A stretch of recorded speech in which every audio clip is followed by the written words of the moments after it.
The very first thing we do for new projects is what we call a project assessment.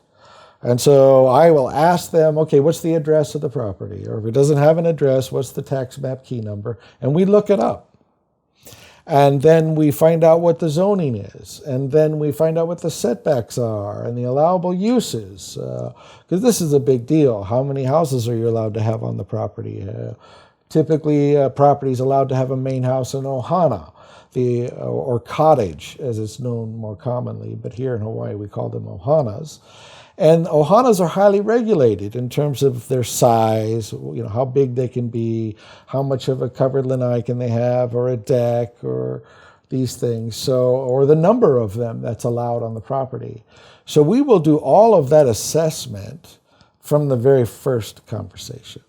And then we also try to get a very good idea about what the customer wants. And so we will get all of that information absolutely free so that we incorporate it in our proposals for them.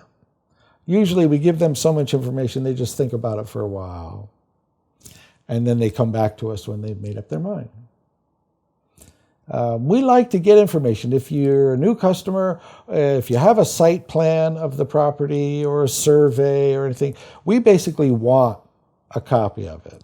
If there are existing buildings on the property and you have plans for them, we want copies of those too.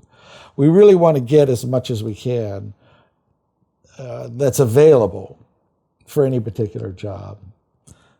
Because the more we get a hold of, the less we have to do, the more the customer saves money.